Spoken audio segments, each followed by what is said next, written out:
போலாமா? அனைவருக்கும் வணக்கம். நீங்கள் எல்லாம் பார்த்துருப்பீங்க, தேர்தல் நாங்கள் எல்லாம் முன்னாடி இருந்தே சொன்ன மாதிரி இது ஒரு வித்தியாசமான தேர்தல். எல்லாரும் பார்த்துருப்பீங்க, ஒவ்வொரு இடத்துலையும் மக்கள் எவ்வாறு இது ஒரு வித்தியாசமான தேர்தல். 40-50 ஆண்டுகளுக்கு காத்திருந்த மக்கள் இன்றைக்கி ஒரு மாற்றத்திற்காக எல்லா இடத்துலையும் அலையாக வந்து வாக்களித்தார்கள். கண்டிப்பாக எல்லா தரப்பு மக்களும் ஒரே மாதிரியாக மாற்றத்தை விரும்பி வாக்களித்துள்ளனர். கண்டிப்பாக உங்களைப் போலவே நாங்களும் 4ஆம் தேதி அந்த ரிசல்ட்டுக்காக கவுண்டிங்காக காத்திருக்கிறோம். இந்த தேர்தல் சமயத்தில் நம்ம குறிப்பிடத்தக்க விஷயம் என்னென்னா, எல்லா இடத்துலையும் தோல்வி பயத்தில் திமுகவினர் வந்து அங்கங்கே அவங்களுடைய யூஷுவல் ரவுடித்தனத்தை கட்டவிழ்த்து கொடுத்துருக்காங்க. ஸோ அதில் பெரும்பாலான இடம் முக்கியமாக சொல்லணும்னா, இப்போ சைதாப்பேட்டையில் மாசு தலைமையில் ஒரு ரவுடி கும்பல், ஸ்ரீதர்னு ஒரு ரவுடி கும்பல் வந்து எங்களுடைய கேண்டிடேட்டு அங்கே கூட இருந்தவங்க எல்லாரையும் தாக்கி அவங்க நாங்கள் கம்ப்ளைண்ட் கொடுத்துருந்தோம். அதுக்கப்புறம் அவங்கக்கிட்ட இருந்த கவுண்டர் கம்ப்ளைண்ட் வாங்கி போலீஸ் வந்து எங்கள் தரப்பு மேலே எஃப்ஐஆர் போட்டிருக்காங்க. அதே மாதிரி எக்மோர்லேயும் பார்த்துருப்பீங்க, எங்களுடைய வட்டச்செயலர் தாக்கப்பட்டார். மதுரையில் சவுத்துலேயும் எங்களுடைய வட்டச்செயலர் வந்து பார்த்திபன் தாக்கப்பட்டார். இந்த மாதிரி பல இடங்களில், பெரும்பாலான இடங்களில் இப்போ இது திருச்சி கிழக்கில் நைட்டு 1 மணி வரைக்கும் கள்ள ஓட்டு பதிவு செய்யப்பட்டதாக குற்றச்சாட்டு வந்துச்சு. ஸோ எல்லா இடத்துலையும் அதிகாரிகள் துணையோடு இப்போ காவல்துறையினர் வந்து இப்போ நான் சொன்னது சைதாப்பேட்டை, அப்புறம் எக்மோர், அப்புறம் மதுரை சவுத்தில், இந்த மாதிரி நிறைய இடத்துல காவல்துறையினர் இன்னமும் வந்து திமுகவுடைய ரவுடிகளுக்கு துணை போய் திமுகவுடைய பழைய அமைச்சர்களுக்கு துணை போயிட்டுருக்காங்க. நாங்கள் எங்கள் நிர்வாகிகள் கொடுத்த ஆதாரத்தோடு கொடுத்த எந்த கம்ப்ளைண்ட்டுக்கும் இதுவரை வழக்கு பதிவு செய்யவில்லை. இது கடுமையான கண்டனத்துக்குரியது. அதிகாரிகள் இனியாவது திருந்தி திமுகவிற்கு துணை போவதை விடுத்து கண்டிப்பாக பொதுமக்களுக்கும் அவங்க பார்க்குற வேலைக்கும் ஒரு உண்மையாக இருக்கணும்னு கேட்டுக்கிறோம். வேறு ஏதாவது கேள்வி? ஆமாம், பேருந்து வசதிகள் வேண்டுமென்றே வந்து தடை செய்யப்பட்டது. அதற்கு ஒரு சில அதிகாரிகள் திமுகவுடைய இன்றைக்கி நாங்கள் திரும்ப சொல்கிறோம், இந்த தேர்தலை நடத்தியதே வந்து அதிகாரிகள் தான். திரு செந்தில்வேல் அவர்கள், டேவிட்சன் ஆசீர்வாதம் அவர்கள், அப்புறம் உமாநாத் ஐஏஎஸ், இது மாதிரியான ஒரு சில அதிகாரிகள் சேர்ந்து தான் இந்த மொத்த தேர்தலையும் நடத்தினாங்க. திமுக சார்பாக ஸ்டாலினுக்கும் உதயநிதிக்கும் தேர்தல்லாம் என்னன்னே தெரியாது. ஸோ அவங்க 2 பேருக்கும் பின்னணியாக செயல்பட்ட இது போன்ற அதிகாரிகள் தான் இன்றைக்கி வந்து போக்குவரத்தில் இருந்த முக்கிய அதிகாரிகளை வைத்து இன்றைக்கி வந்து பெரும்பாலான இடத்துல பஸ்கள் நிறுத்தப்பட்டிருக்கு. நீங்கள் எல்லாம் பார்த்துருப்பீங்க. முக்கிய பேருந்துகள்லாம் வந்து திருப்பி விடப்பட்டிருக்கு. பேருந்துகள் எதுவும் ஆப்ரேட்டே பண்ணல. எல்லா இடத்துலையும் அந்தந்த பேருந்துகள் பணிமனை கொண்டு போய் விட்டுட்டு குறைந்தபட்சம் 20 லட்சம் பேராவது வாக்களிக்க விடாமல் இவர்கள் அனைவரையும் ரோட்டில் ஒரு நாள் முழுவதும் 12 மணி நேரம் 15 மணி நேரம் வந்து பெண்களும் குழந்தைகளும் வந்து அங்கங்கே பஸ் ஸ்டாண்டில் எல்லாம் வந்து உணவு இல்லாமல் தண்ணீர் இல்லாமல் கஷ்டப்பட்டாங்க. இது ஒரு மோசமான செயல். இதில் சம்மந்தப்பட்ட அனைத்து அதிகாரிகளும் கடுமையாக தண்டிக்கப்பட வேண்டும். ஏன்னா தேர்தல் ஆணையம் 1 வாரத்துக்கு முன்னாடி சொல்லியாச்சு, போதுமான பேருந்து வசதிகள் செய்யப்பட வேண்டும்னு. அதையெல்லாம் தெரிஞ்சும் வேண்டுமென்றே வந்து அன்னைக்கு காலதாமதம் செய்து ஒவ்வொருத்தரும் யாரையும் வரவிடாமல் செய்து போதிய பேருந்துகள் ஏற்பாடு செய்யாமல் வந்த பேருந்துகளையும் திருப்பி விட்டு இதில் ஒரு சில அதிகாரிகள் நாங்கள் ஏற்கனவே தேர்தல் ஆணையத்தில் கம்ப்ளைண்ட் கொடுத்துருக்கோம். இதை பின்னாடி இருந்து ஆப்ரேட் பண்ண அதிகாரிகள் நாங்கள் இப்போ சொன்ன அதிகாரிகள் யார், திரு டேவிட்சன், செந்தில்வேல் அவர்கள், அப்புறம் வந்து உமாநாத் போன்ற ஐஏஎஸ் அதிகாரிகள், இவங்க எல்லாம் வந்து இன்னும் வந்து ஏதோ கட்சிக்காரங்க திமுகவுடைய கொள்கை பரப்பு செயலாளர் மாதிரி ஏதோ திமுக செய்கிற அனைத்து தவறுகளுக்கும் துணை போய் இவங்கெல்லாம் உடனே செயல்பட்டுருக்காங்க. இவர்கள் அனைவரும் தண்டிக்கப்பட வேண்டும். கண்டிப்பாக ஒரு பெரிய மாற்றம் வரும். மக்கள் எதை நோக்கி 40 வருஷமாக மக்களை ஏமாற்றிய ஒரு கும்பலிடமிருந்து விடுதலை கிடைக்க வேண்டும் என்று இன்றைக்கி ஒவ்வொரு இடத்துலையும் மக்கள் வாக்களிச்சிருக்கார்கள். அவர்கள் எதிர்பார்த்த விடுதலை கண்டிப்பாக 4ஆம் தேதி கிடைக்கும்.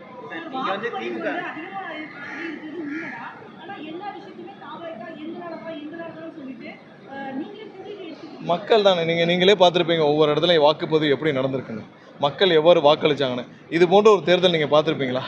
மக்கள் இவ்வளோ ஆர்வமாக ஏதோ ஒரு திருவிழாவுக்கு போகிற மாதிரியும், இல்லை ஒவ்வொரு இடத்துலையும் போய் மக்கள் வந்து ஏதோ அவங்க வீட்டில் ஒரு நிகழ்ச்சி, ஒரு திருமணம் நிகழ்ச்சி நடக்கிற மாதிரி இன்றைக்கி வாக்களித்து மக்கள் பார்த்துருக்கீங்களா? இந்த தலைமுறையில், நம்ம தலைமுறையில் இந்த மாதிரி பார்க்கலாம். கண்டிப்பாக இது பெரிய அளவில் ஒரு மாற்றத்தை விரும்பிய மக்கள். கண்டிப்பாக அதுக்கு நம்ம முழு அளவில் அவங்களுடைய மாற்றத்தை விரும்பிய மக்களும் குழந்தைகளும் பெண்களும் எல்லாருக்கும் ஒரு பெரிய மரியாதை, பெரிய ஹானர் செய்ய வேண்டிய நேரம் இது. எல்லாரும் விரும்பிய ஒரு தருணமாக, அவங்க காத்திருந்த தருணமாக இருக்குது. அது கண்டிப்பாக அதற்கான மரியாதையும் அதுக்கான நம்பிக்கையும் அதுக்கான ஒரு பெரிய ஹானரும் கண்டிப்பாக இருக்கும். முதல்வர் வெற்றி வாய்ப்பு எப்படி இருக்குன்னு கேட்கும்போது தம்ஸ்அப் காமிச்சு நல்லா இருக்குது அப்படின்ற மாதிரி பிரகாசமாக இருக்குது. தம்ஸ்அப்புங்கிறது எங்களுடைய வேட்பாளர் எல்லாம் காட்டினது. ஸோ அதை தான் அவர் சொல்லிட்டாருன்னு. எங்களுடைய வேட்பாளர் எல்லாம் வந்து நாங்கள் காட்டியது தம்ஸ்அப் தான் எங்களுடைய பிரச்சாரத்தில். அதை தான் அவரும் சொல்லியிருக்கிறாரு. அவருக்கு சொல்லியிருப்பாங்க இந்த மாதிரி தம்ஸ்அப் தான் காட்டினவங்க எல்லாம் ஜெயிக்கிறாங்கன்னு. அதுதான் அவர் சொல்லியிருப்பார் போல இருக்குது. அதாவது இன்றைக்கி பார்த்தீங்கன்னா சொல்லிட்டு கொடைக்கானல் கிளம்பிட்டான்னு நினைக்கிறேன். அந்த குடும்பம் பார்த்த பெரிய வேலையை 5 வருஷத்துக்கு ஒரு தடவை அந்த குடும்பம், அதாவது கோபால குடும்பம், திரு ஸ்டாலினும் அவருடைய குடும்பமும் பார்க்குற பெரிய வேலையை வந்து தேர்தல் பிரச்சாரம் தான். அதை தாண்டி அவங்க எந்த வேலையும் பார்க்குறதில்ல.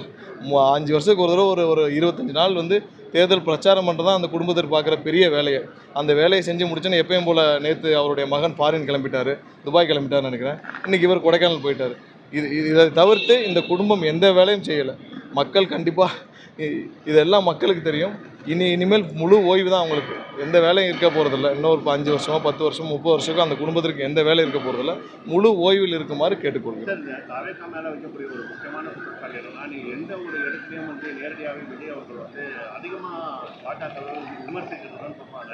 அதே போல தற்போது இணையத்தில் வெளியான ஜனநாயகம் திரைப்படத்தில் சிறுபான்மையினருக்கு எதிரான காட்சிகள் அதெல்லாம் ரொம்ப பொய்யான பிரச்சாரங்க. சிறுபான்மைக்கு அதிகமான காட்சிகள் வந்து அதில் வந்து வைக்கப்பட்டதாக ஒரு குற்றச்சாட்டு இருக்கு. இப்போவே தெரியலையே உங்களுக்கு அதோடைய உள்நோக்கம் என்னென்னு, எந்த உள்நோக்கத்தோடு இந்த படம் பின்னணியில் எப்படி வெளியாக இருக்குது என்னென்னு. 100% சிறுபான்மை மக்கள் அனைவருக்கும் தெரியும். 100% எங்களுடைய தலைவர் எந்த தரப்புக்கும் எதற்கு எதிராகவும் இருக்க மாட்டார். அது சிறுபான்மை மக்கள் அனைவருக்கும் தெரியும். இது பொய்யான பரப்புரை ஆரம்பத்துலேருந்து செஞ்சிட்ருக்காங்க. இன்னொன்று, பாரதிய ஜனதா கட்சிக்கு பேரில் பேசலான்னா 100 தடவை சொல்லியாச்சு. பாரதிய ஜனதா கட்சி தமிழ்நாட்டில் 1% 2% நம்ம இப்போ ஃபேஸ் பண்ணுறது அசம்பிளி எலெக்ஷன். தமிழ்நாடுடைய அசம்பிளி எலெக்ஷனில் மக்களே 1% 2% இருக்குது. பாரதிய ஜனதா பற்றி நீங்கள் பேசி என்ன பிரச்சனை? நமக்கு பிரதானமாக இங்கே இருக்க திமுக போன்ற தீய சக்தியை வரட்டணும்னு பேசிகிட்டு இருக்கோம். 1% 2% இருக்கிற மக்களே புறக்கணிச்ச ஒரு கட்சியை பற்றி நீங்கள் திரும்ப பேசிகிட்டு இருக்கோம். நாங்கள் தெளிவாக சொல்லியாச்சு, களத்திலே இல்லாதவர்களை பற்றி பேச வேண்டிய அவசியமே கிடையாது. பாரதிய ஜனதா கட்சி தமிழ்நாட்டில் களத்திலே கிடையாது. 1% 2% இருக்கிற கட்சியை பற்றி நம்ம எதற்காக பேச வேண்டும்? மக்களே புறக்கணிச்ச ஒரு கட்சியை பற்றி. அதே நேரத்தில் பேச வேண்டிய நேரத்தில் நம்ம 100% பேசிட்டு தான் இருக்கோம். யாருமே சொல்லுங்க. இல்லை அப்படிலாம் கிடையாது. நீங்களே பார்த்துருக்கீங்க, எங்கேயாவது அந்த மாதிரி சொல்லியிருப்பேன். அது மாதிரி சொல்லுங்கள். பொய்யான அதான் சொல்கிறேனே, எங்கேயுமே வந்து அஃபிடேவிட்டே பார்க்காம, எங்கள் தலைவருடைய அஃபிடேவிட்டு நாங்கள் ரிவைஸ் பண்ணி சப்மிட் பண்ண அஃபிடேவிட் கூட பார்க்காம ஒரு கேஸ் ஃபைல் இருக்குது. இந்த ஏற்கனவே இந்த கரூர் டைமில் ஒரு பொய்யான ஒரு வழக்கு பதிவு செய்து அதுக்கு போய் சுப்ரீம் கோர்ட்டில் கூட்டு வாங்கினாங்களே, அந்த மாதிரி திமுக தோல்வி பயத்தில் அவசரப்பட்டு இந்த மாதிரி சிறு பிள்ளைகள்லாம் நிறைய பேர் அனுப்பிச்சி விட்டு வேலை பார்த்துட்டு இருக்காங்க. அதெல்லாம் நாங்கள் ராகுல் காந்தி வந்து சொல்லப்பட்டது. ஆனால் தற்போது தமிழகத்தில் ராகுல் காந்தி வந்து முதல்வர் போற சேர்ந்து இல்லை, அவங்க கூட்டணி சம்மந்தப்பட்ட விஷயங்கள். ஆனால் நான் முதல்லேருந்தே பார்ப்பது 2006லேருந்தே பார்ப்பது என்னன்னா, திரு ராகுல் அவர்கள் வந்து அவருடைய தந்தை மரணத்தில் சம்பந்தப்பட்டு இருக்கும் திமுகவோ இல்லை திரு கருணாநிதி அவர்களோடவோ எந்த உறவும் வைத்துக்கொள்ள அவர் இன்னும் விரும்பவில்லை. முதல் நாள் நாங்கள் வந்து 2006லேருந்தே பார்த்துருக்கோம். அவர் என்றைக்குமே வந்து அப்போ அவங்க சென்ட்ரல் கவர்மெண்ட்டில் அவங்க ஆட்சியில் இருந்த காலத்தில் கூட திரு கருணாநிதி அவர் முதல்வராக இருக்கப்போ கூட திரு ராகுல் பல தடவை சென்னை வந்திருக்கார். அவர் கருணாநிதியை சந்திக்கவே கிடையாது. அவர் என்றைக்குமே வந்து திமுக மேலே அவருக்கு நம்பிக்கையே கிடையாது. ஏதோ அந்த அரித்மெட்டிக்காக அது ஓடிட்டு இருந்தது. மற்றபடி அவங்க கூட்டணி விவகாரத்தை பேசுறதுக்கு நமக்கு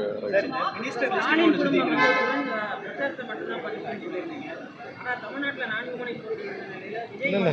அந்த குடும்பம் பண்ணுற ஒரே வேலை 5 வருஷத்துக்கு ஒரு பிரச்சாரம் பண்ணுற மட்டும்தான். பிரச்சாரத்தை முடிச்சோடனே ஏதோ உலகத்திலே பண்ணாத வேலையை பண்ண மாதிரி எப்பயும் ஃபாரின் கிளம்பிடுவாங்க. நேற்று கிளம்பிட்டார்ல உதயநிதி ஃபாரினுக்கு, இன்றைக்கி இவர் கொடைக்கானல் போயிட்டார். இப்படிப்பட்ட ஒரு இடத்த பார்த்துருக்கீங்களா? அவங்க வந்து இத்தனை நாள் ஏதோ களத்தில் மக்களோட மக்களாக எல்லாத்தையும் பேசிட்டு அடுத்த நாளே ஃபாரின் கிளம்பிடுறது.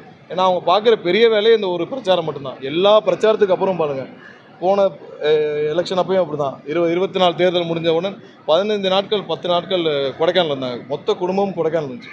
அப்போ மக்கள் பட்ட அவதி கொஞ்சம் நஞ்சம் இல்லை. ஏன்னா சிஎம் போய் கொடைக்கானல் உட்காந்துட்டாரு, மொத்த அலுவலகம் அங்கே இருந்தது, மொத்த செக்ரட்டரியேட்டும் அங்கே போய் வேலை பார்த்துருந்தாங்க. பொதுமக்கள் யாரும் மேலே அந்த பாதையிலே செல்ல முடியவில்லை. கொடைக்கானல் ஊட்டியில் போய் அவங்க உட்காந்துக்கிறது. ஸோ இல்லை மாற்றி குற்றம் இல்லை. நாங்கள் இன்று இருக்கு அப்படி கிடையாதுங்க. இல்லை நீங்கள் போய் இருக்க வேண்டிய இடம் 1000 இடம் இருக்குது. பொதுமக்களுக்கு தொந்தரவு இல்லாமல் இல்லை. பொதுமக்களுக்கு தொந்தரவு. நீங்கள் போய் கொடைக்கானல் இருந்தப்போ அப்போது அந்த கொடைக்கானல் லேக்கில் அவர்கள் போய் படகு சவாரி செஞ்சப்போ அங்கே இருக்கவங்க அவ்வளோ பேர் குற்றம் சாட்டினாங்க. ஏன்னா அவங்க வந்தப்போ 5 மணி நேரம் யாரையுமே உள்ளே போக விடலை. நீங்கள் ஃபாரின் போயிருங்க, யாருக்கும் தொந்தரவு இல்லாமல், யாரும் கேட்க போகிறதில்ல. கொடைக்கானல் இப்போ இந்த சம்மர் டைமில் அவ்வளோ ஏழை எளிய மக்கள் கொடைக்கானல் போவாங்க. உங்களுக்கு தெரியும்ல? இல்லை அவங்க போயிட்டோம். நீங்கள் எங்கேயாவது ஃபாரினுக்காவது போயிருங்க, நாங்கள் சொல்லிட்டு விட்ருவோம். ஆனால் இங்கே கொடைக்கானலில் இப்போ பார்த்தீங்கன்னா இப்போ ஏழை எளிய மக்கள் உங்களுக்கு தெரியும், இப்போ எல்லோரும் சம்மர் வெக்கேஷனில் போவாங்க. இவங்க எல்லாத்தையும் பிளாக் பண்ணி வச்சுருவாங்க. இப்போ நாளைக்கு கொடைக்கானல் லேக்குக்கு போவாங்க குடும்பத்தோட. போன வருஷம் அப்படி தான் போனாங்க. 7 மணி நேரம் 8 மணி நேரம் யாரையுமே அலோவ் பண்ணலை. அப்போயும் நாங்கள் கண்டனம் தெரிவிச்சிருந்தோம். நான் தனிப்பட்ட முறை நான் நிறைய பேசுகிறப்ப அப்போயே ஒரு ப்ரெஸ் மீட்டில் இதே மாதிரி சொல்லியிருந்தேன். நீங்கள் தயவு செய்து பொதுமக்களுக்கு இடையூறு இல்லாமல் இன்னையாவது ஓரமாக நீங்கள் போய் எங்கேயாவது ஓய்வு எடுங்க. ஒன்றும் பிரச்சனை இல்லை. இனிமேல் 5 வருஷமோ 10 வருஷமோ 30 வருஷமோ உங்களுக்கு ஓய்வு தான். ஓய்வை நல்லா எடுங்க. மே 4ஆம் தேதி வாக்கு எண்ணிக்கையின் போது உங்கள் தலைவர் தமிழ்நாட்டில் இருக்காரா அல்லது வெளிநாடு எதுவும் திட்டமிட்டு இருக்கா? ஏன்னா இது எல்லாமே எல்லாமே பொய்யான பிரச்சாரம். நேற்று ஒரு லிஸ்ட்டு கூட வந்துச்சு, ஏதோ அமைச்சரவை பட்டியல். எல்லாமே பெண் நிறுவனமும், இப்போ நான் சொன்ன அதிகாரிகள் திரு டேவிட்சன் அவர்கள், செந்தில் அவர்கள், இது போன்ற அதிகாரிகள், பெண் நிறுவனம் எல்லாம் சேர்ந்து பரப்பும் பொய்யான பிரச்சாரம். கண்டிப்பாக அந்த மாதிரி ஒரு பட்டியல், இந்த பட்டியல்லாம் வந்து நேற்று ஒரு பட்டியல் வந்தது, என்கிட்ட நிறைய பேர் கேட்டிங்க. கண்டிப்பாக அதெல்லாம் பொய்யான பிரச்சாரம், அந்த மாதிரி எதுவுமே இல்லை. இது எல்லாம் சேர்ந்து பெண் நிறுவனத்தாலும் அது பின்னாடி இருக்கிற அதிகாரிகளாலும் பரப்பப்படும் பொய்யான பிரச்சாரம். இல்லைங்க, எல்லாரும் இப்போ தாங்க நாங்களே சென்னைக்கு வர்றோம். அதெல்லாம் வந்து பொய்யான பிரச்சாரம். இதெல்லாம் வந்து முதல்லேருந்தே இந்த மாதிரி பொய்யான ஃபேக் கார்ட்ஸ் வந்து பரப்புறதே பெண் நிறுவனம், அதற்கு ஆலோசனை சொல்லும் அதிகாரிகளும் தான்.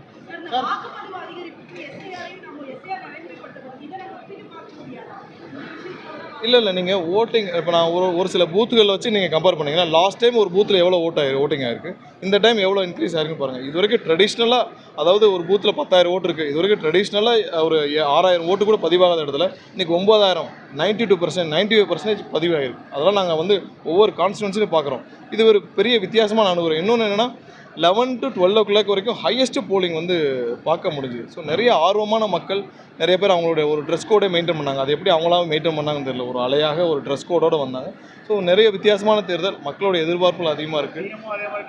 மக்களுடைய மாற்றத்துக்கு அதான் சொன்னேன், அவர் தம்ஸ்அப் காட்டினது எங்களுக்கு அதான். ஸோ அதனால் மக்களும் ஒரு மாற்றத்தை விரும்புகிறாங்க, கண்டிப்பாக அதை ஹானர் பண்ணுவோம்.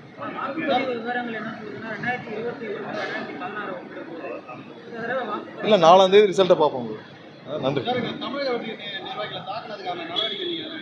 எல்லாருக்கும் கம்ப்ளைண்ட் கொடுத்துருக்கோம். மறுபடியும் எனக்கு கமிஷன் ஆஃபீஸில் கம்ப்ளைண்ட் கொடுக்க சொல்லியிருக்கோம். இப்போ இந்த சைதாப்பேட்டில் அந்த ஸ்ரீதரன் ஒரு அப்படி இருக்கிறாரு, அவர் ஒவ்வொரு எங்களுடைய நிர்வாகிகளுக்கும் வந்து கொலை மிரட்டல் விடுத்துறதா சொல்கிறாங்க. அசிஸ்டன்ட் கமிஷனருக்கும் தாக்கியிருக்கதா சொல்கிறாங்க.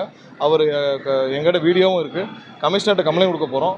எஃப்ஐஆர் கண்டிப்பாக இவங்க ஃபைல் பண்ணணும், அவங்க மேலே நடவடிக்கை எடுக்கணும். எல்லாத்துக்கும் வீடியோ ஆதாரம், சிசிடிவி ஆதாரம் எல்லாம் இருக்குது. எல்லாமே இருந்தும் நடவடிக்கை எடுக்கலை. அதே தான் எக்மோர்லேயும் மதுரை சவுத் கான்ஸ்டிடுவன்சிலையும் எங்களுடைய நிர்வாகி பார்த்திபன் தாக்கப்பட்டிருக்காரு. அனைவரும் மீது நடவடிக்கை எடுக்கணும். நாங்கள் கம்ப்ளைண்ட் கொடுத்துருக்கோம்.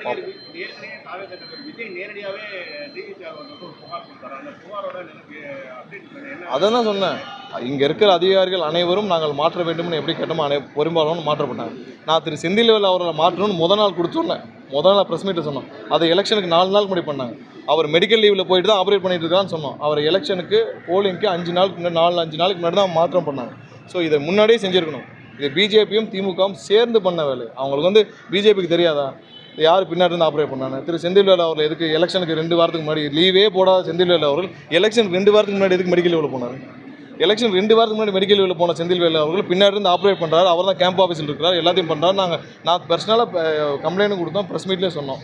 அப்புறம் அதை கடைசியாக போலிங்க்கு 4 நாளுக்கு முன்னாடி எதுக்கு செந்தில்வேல் ட்ரான்ஸ்ஃபர் பண்ணோம்? அது வரைக்கும் அவர் தானே எல்லாத்தையும் ஆப்ரேட் பண்ணார். அப்போ பிஜேபிக்கு இதெல்லாம் தெரியாதா? பிஜேபியும் திமுகவும் கூட்டாக சேர்ந்து என்ன செய்யணுமோ அதை செஞ்சுட்டு இருந்தாங்க. அவங்களுக்கு வேறு வழி இல்லாமல் நாங்கள் கொடுத்த அழுத்தத்தின் காரணமாக இதெல்லாம் நடந்துச்சு. இது இன்னும் ஃபேராக நடந்திருக்கணும். இந்த போக்குவரத்து துறையில் இருந்த ஒரு சில அதிகாரிகள் செய்த சதியால் நிறைய விஷயம் கண்டிப்பாக இதெல்லாம் விசாரிக்கப்பட்டு தண்டிக்கப்பட வேண்டும்.